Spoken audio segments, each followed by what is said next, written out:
Hello friends, ഇന്ന് നമ്മൾ arithmetic പ്രോഗ്രഷനുമായി ബന്ധപ്പെട്ട ഒരു പ്രോബ്ലമാണ് ചെയ്യുന്നത്. ആദ്യത്തെ ക്വസ്റ്റ്യൻ നോക്കാം. Find the 16th term of the AP 21, 24, 27, 30 etcetera. ഇവിടെ ഇപ്പോൾ എന്താണ്, നമുക്ക് ഒരു AP തന്നിട്ടുണ്ട്. APയുടെ nth ടേം കാണുന്നുള്ള ഇക്വേഷൻ നമുക്കറിയാമല്ലോ. എന്താണ്? A + n - 1 × D. ഇവിടെ നമുക്ക് 16th ടേമാണ് കണ്ടുപിടിക്കേണ്ടത്.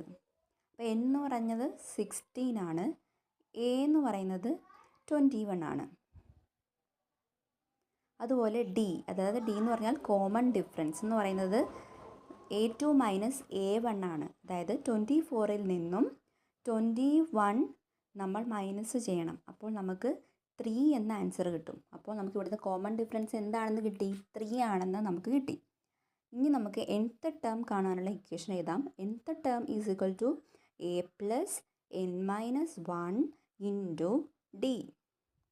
എന്നിട്ട് ഇക്വേഷനിൽ വാല്യൂസ് നമുക്ക് സബ്സ്റ്റിറ്റ്യൂട്ട് ചെയ്ത് കൊടുക്കാം. A എന്താണ്? 21 + n ആണ് n എന്ന് പറയുന്നത് 16, അതായത് 16 ആണ്. അപ്പോൾ 16 - 1 × D എന്താണ് കിട്ടിയത്?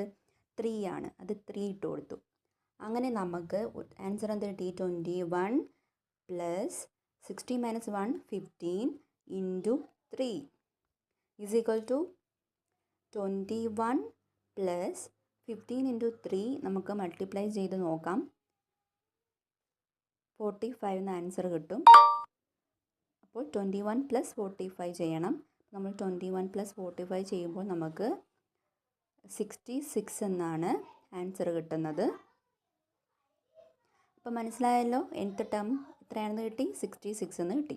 അപ്പോൾ ഒന്നും കൂടെ പറയാം. 16th term of an AP ആണ് നമുക്ക് കാണേണ്ടത്. അതിന് നമ്മൾ എന്ത് ചെയ്തു? n എടുത്ത് എഴുതി, 16 എഴുതി, A എടുത്ത് എഴുതി, 21, D കണ്ടുപിടിച്ചു. A2 - A1, അതായത് 24 - 21 ഇട്ട് നമ്മൾ ഡിയുടെ വാല്യൂ കണ്ടുപിടിച്ചു. എന്നിട്ട് nth ടേമിൻ്റെ ഇക്വേഷൻ, അതായത് A + n - 1 × D, ഈ ഇക്വേഷനിൽ നമ്മൾ എല്ലാ വാല്യൂസും, എന്നിൻ്റെ വാല്യൂ, ഡിയുടെ വാല്യൂ, എയുടെ വാല്യൂ എല്ലാം സബ്സ്റ്റിറ്റ്യൂട്ട് ചെയ്ത് കൊടുത്തു. അപ്പോൾ നമുക്ക് ആൻസർ അവസാനം 66 എന്ന് നമുക്ക് കിട്ടി. ഓക്കെ, അപ്പോൾ എല്ലാവർക്കും മനസ്സിലായി കാണുമെന്ന് വിചാരിക്കുന്നു. എൻ്റെ വീഡിയോ നിങ്ങൾക്ക് ഇഷ്ടപ്പെടുവാണെങ്കിൽ ലൈക്ക് ചെയ്യണം, ഷെയർ ചെയ്യണം, കമൻറ്റ് ചെയ്യണം. ആദ്യമായിട്ട് കാണുവാണെങ്കിൽ ചാനൽ ഒന്ന് സബ്സ്ക്രൈബ് ചെയ്യണം.